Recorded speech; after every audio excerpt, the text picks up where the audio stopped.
like people don't realize like how like crazy the feeling is like until you're in the moment. Having a number one song like in countries is just it's crazy. It's so insane. Yeah. Yeah. Hey friends, welcome back to my virtual studio. It's your girl, Emily Curl here, and today we're hanging out with international DJ. We have Acraze here. Welcome. How you doing? So good to see you. Happy 2022. I have to tell you, you're our first interview of the new year, so you're kicking us off. That's crazy. I know, right?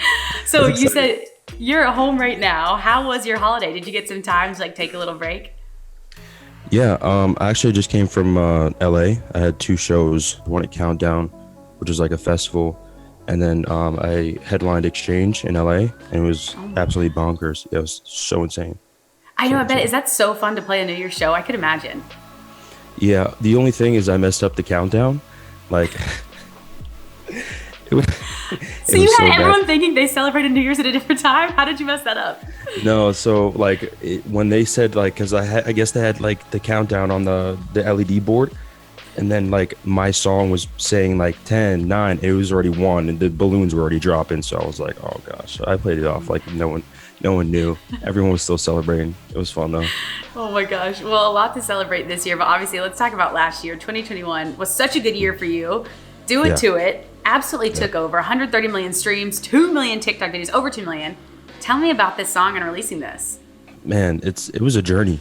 I premiered the song actually on New Year's Day of 2021.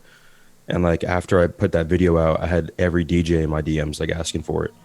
And it never happens. Like that's never happened to me before. But I've had songs like in the past where like DJs like, yo, this is sick, send it to me. But like every international DJ like has asked me for the song, and I was like, holy moly. Sorry, I don't know if I'm allowed to curse.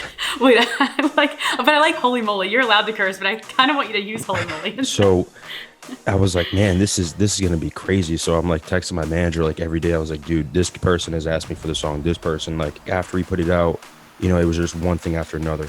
You got this, you got this, you got this. And it was like number one here, number one here, number one here. Like people don't realize like how like crazy the feeling is like until you're in the moment. It's one thing to say, oh, he's got a number one record. But like when I'm sitting here saying that, I'm like, I never thought this would happen. This is like something so like surreal. Like having a number one song like in countries is just, it's crazy. It's so insane. This is a dream. Yeah, I mean, I have so many questions, follow-up questions for that. The first one is, who was the craziest person in your DMs that you were like, oh shit?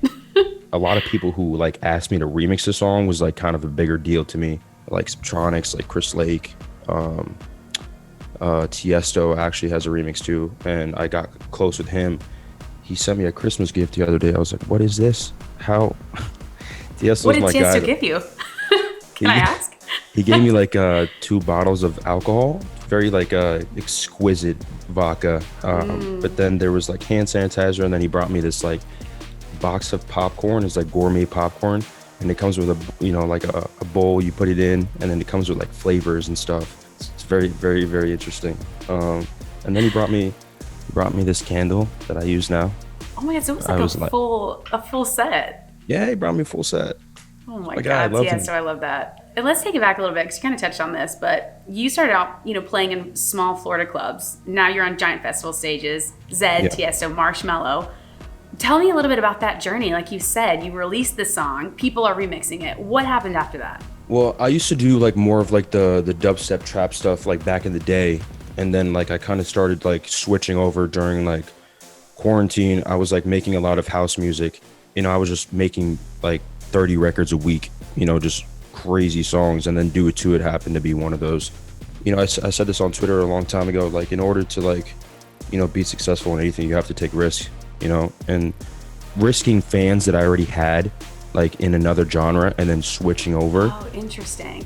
Yeah. So you risk that, and then people can be like, all right, I don't like this guy anymore because he doesn't make the type of music that I want him to make. As soon as I put Do It To It, I was like, all right, all my sets were just house music, and people didn't realize the transition. It just kind of flowed, So you still have that original fan base. They stuck with you. Yeah, I do, actually. I do. A lot of people have stuck with me. I mean, everyone that I, originally had as a fan, they like all types of music because that's all I was playing. So, I mean, it worked out. Yeah, I mean, what's so interesting to me, I love these success stories, right? Because it wasn't just one overnight hit. It's all these years that you put in leading up to this big moment, right? Exactly. So for you, for a lot of people watching, what do you think the key was to your success? I mean, what do you think the key was to like creating music? Just have fun. I think people are taking things too seriously nowadays. There's obviously a lot of pressure in my position, and I talk about this all the time. Like it's one thing making music, but then having it hit and everyone's like, okay, what does he have next? Yeah, you're like, let me just enjoy this for a second. People are actually watching me now, so it's kind of like there's a lot of pressure. But I think the key is to just have fun. Don't think about it too much. Overthinking kills every single artist. Because then if you just have fun, everything else will be kind of a-okay, Yeah, especially if you like it, then everyone else will like it, because they like you as an artist. Exactly. So it works. Exactly. Now, speaking of that, I gotta ask, 2022, can we expect more music? What's next? I know you just said you don't want to talk about this. But yeah, we gotta know. Definitely more music. I'm right now I'm at home. I have 3 weeks to I haven't had time to actually sit down and make music. I've been on the road every single weekend. So it's super hectic. I'm tired, because one night I was in Saudi Arabia for one day, and then the next day I was in Jersey doing a show. Like it's very tiring. Do you like that lifestyle though? Like, do you feel like it fits with you? Absolutely. I don't take this for granted at all, because this is what I wanted, So yeah. 2022, I mean, this year is going to be a lot of just shows. We're working on a tour, which we're going to announce soon, and remixes for Do It To It, which are going to be really sick. There's going to be a VIP of Do It To It, which is going to be very interesting. Ooh. Yeah, people are not going to be expecting what I'm doing with this song, but it's going to take a left turn. For the better, though. For the better. Oh, okay. That's interesting. We're gonna have some features on it. It's gonna be sick. Yeah, it's gonna be dope. Now we're excited to get to talk with you, to work with you. So I thought we could let our audience to get to know you a little bit better and play a quick rapid fire game. Are you down for that? Shoot me. Let's do it. Okay, here we go. What is your favorite show you've ever played? Favorite show? EDC Orlando 2021. Hometown. Ooh. Hometown. Yeah. How was that hometown show? Oh my God. At first I was supposed to play at 1, but then obviously the people at EDC were like, okay, this guy has a crazy record out. Let's bump him up a little bit. So 3 p.m. comes around. I didn't think anyone was going to be there. Maybe 1,000 people, but there was 20K people at 3 p.m. at the main stage. It was just insane, absolutely nuts. What goes through your mind when you're on stage looking at a crowd like that? There's a lot that goes through my mind. Hopefully I don't mess up, don't mess up, or just messing up in general. The countdown. Yeah. The New Year's countdown. The countdown. You can't mess up the countdown. Yeah, just messing up. I mean, but once I play the first song, I'm good to go. Okay, what is the next city on your list to visit? So I was planning on going to Alaska. I wanted to go to Alaska. Ooh. Because I've always wanted to see the Northern Lights. That's something I always wanted to do. Just something I like, I'm very random. I'm a random person. I wake up one day and I'm just I want to do this, Let's go to Alaska. Wait, so do you have a trip planned? Are you going to? We're planning it. Okay. Yeah. Okay. What about who is on the top of your collaboration list? Yeah, this is tough. I think one person that I would love to collab with is Chris Lake. I just love his work. Very, very interesting artist. Chris Lake, hit me up, baby. Come on. I have to tell you, I think you have such cool style. So I have to ask, what is your favorite article of clothing that you own? Oh, that's tough. I love a lot of Louis Vuitton stuff. Just very different, I don't know. I have to walk into a store. This is how I shop. Okay. When I walk into a store, I look around, and as soon as I see something that sticks out, I grab it and I just put it on the register. I have to just take it and go, because it has to just stick out. Most stuff are just plain colors. The thing I wore on New Year's was super gold. It stuck out, and it was just in the corner of the store, and I saw it. I was like, that's what I want to wear for New Year's. So you just know, do you try it on or you just go for it? I mean, I obviously got to try it on. You got to make sure you look good. I had to clarify that. I was like, are you? Yeah, of course. Just going rogue. Okay. But yeah, it takes me 2 seconds to know if I want something. But usually most of the time I just walk into a store, I got to look, boom, and then I know exactly what I want.